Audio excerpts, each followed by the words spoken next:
Terima kasih Tuhan atas anugerah hidup bagi kami hari ini dan berjumpa satu dengan yang lain. Kamis 15 April 2021. Mari kita bersyukur di dalam doa. Terpuji nama-Mu ya Allah, yang begitu mengasihi kami dalam segala keberadaan dan keterbatasan kami. Anugerah-Mu tetap nyata. Dan sebelum kami melanjutkan berbagai aktivitas kami hari ini, perjumpaan sejenak di dalam Tuhan akan menjadi suatu kebahagiaan tersendiri bagi kami lewat firman-Mu yang akan kami baca dan renungkan. Berkenanlah Tuhan menjawab kerinduan ini. Di dalam nama Tuhan Yesus kami berdoa. Amin. Saudara, firman Tuhan hari ini Yesaya pasal 26 ayat 1 sampai ayat yang ke-19. Namun saya akan membacanya mulai pada ayatnya yang ke-15.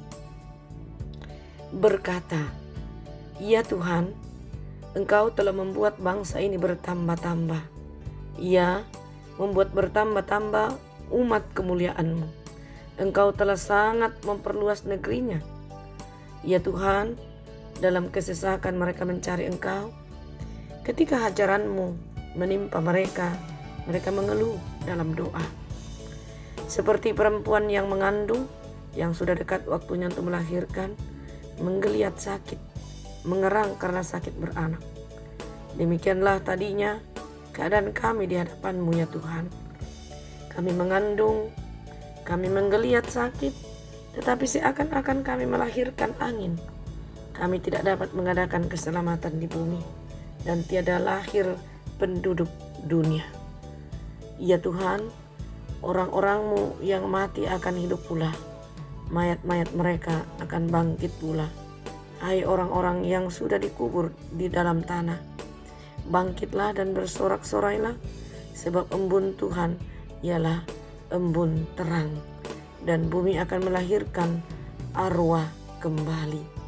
Demikian saudara firman Tuhan yang diperkenankan bagi kita membaca untuk kita renungkan dengan satu teguran firman-Nya, yakni Tuhan pelindung orang percaya.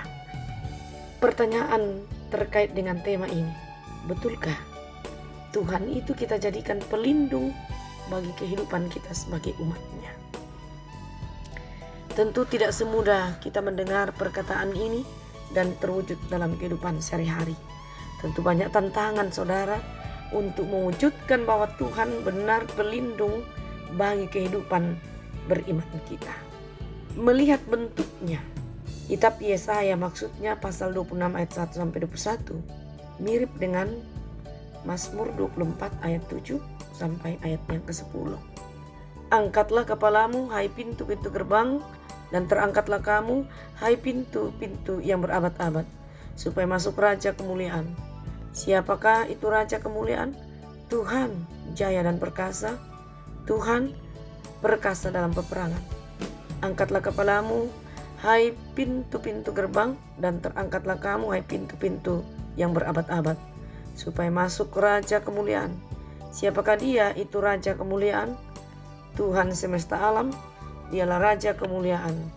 Saudara, jelas sekali dalam perikop tadi bahwa perikop kita pasal 26 Yesaya ini sejajar dengan Mazmur 24 yang merupakan nyanyian yang merayakan kemenangan. Kemenangan yang dianugerahkan Allah kepada umat-Nya. Namun, Yesaya lebih menyoroti nyanyian kemenangan Tuhan. Perikop kita membayangkan Tuhan diarak sebagai Raja yang telah menang perang. Ia diarak masuk ke kota Yerusalem dan dieluk-elukan sebagai Raja yang bertahta di Sion. Kita tentu teringat akan arak-arakan Yesus yang memasuki Yerusalem dengan menunggang keledai. Dulu, bangsa Israel merupakan bangsa yang bersatu di bawah pemerintahan Tuhan sebagai Raja atas mereka.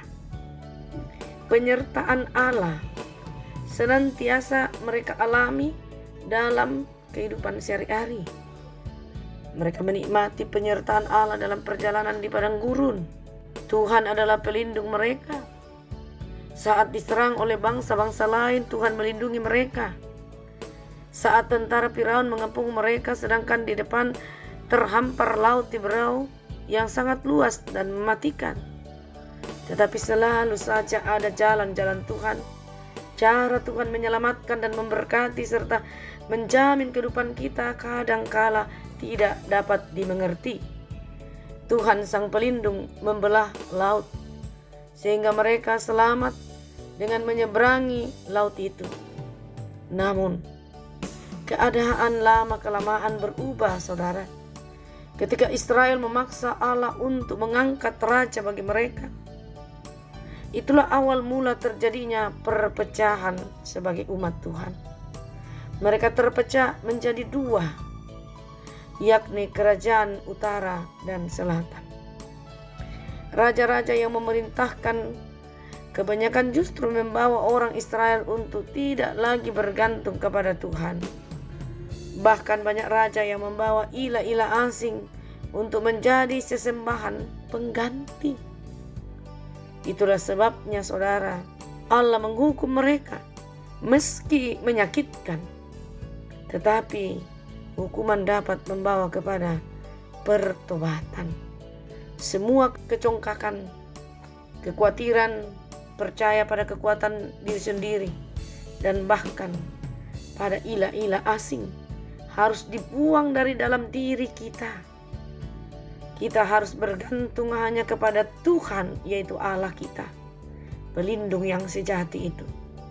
Perlindungannya sudah terbukti dalam sejarah umatnya. Lalu bagaimana mungkin kita percaya kepada kuasanya yang ajaib? Karena itu jangan pernah menggantikan Tuhan dengan yang lain. Hanya Dialah pelindung yang maha kuasa bagi orang-orang yang percaya kepadanya. Sekali lagi, saudara, firman Tuhan menjamin dalam pasal 26 ayat 3, yang hatinya teguh kau jagai dengan damai sejahtera, sebab kepadamulah ia percaya. Luar biasa, saudara. Firman Tuhan hari ini menguatkan kita, mencambuk kita untuk lebih tegar, memotivasi kita untuk semangat dalam usaha, dalam harapan bahwa Tuhan tidak tinggal diam menonton kehidupan anak-anaknya yang setia menaruh percaya. Karena itu Dia akan berkarya. Yang jelas Tuhan menjamin kehidupan kita dengan darah-Nya yang mahal, dan kebangkitannya mengokohkan kita. Karena itu jangan pernah ragu-ragu, percaya kepada Tuhan. Dialah pelindung kita yang sejati. Tuhan juga dalam mewujudkan perlindungan itu, Dia adalah gunung batu kita.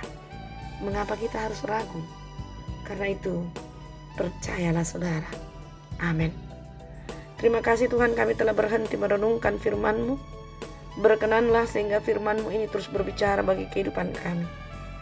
Bapa di surga, kami berdoa untuk berbagai kehidupan kami, anugerah Allah yang Kau berikan bagi keluarga kami, sahabat-sahabat kami, orang tua kekasih kami.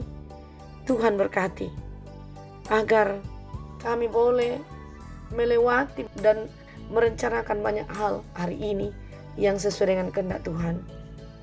Kami berdoa untuk mereka yang dalam kelemahan tubuh. Tuhan, tolong dengarkan jeritan hati mereka untuk sembuh. Berkenanlah dengan usaha-usaha, dengan pengobatan yang diberikan, agar mereka boleh menikmati kesegaran kembali, nama-Mu tidak dilupakan. Begitu pula dengan para orang tua kami dalam keterbatasannya. Tuhan, tetap kami memohon kasih sayang-Mu untuk memberikan kekuatan bagi para lansia sebagai orang tua kekasih kami.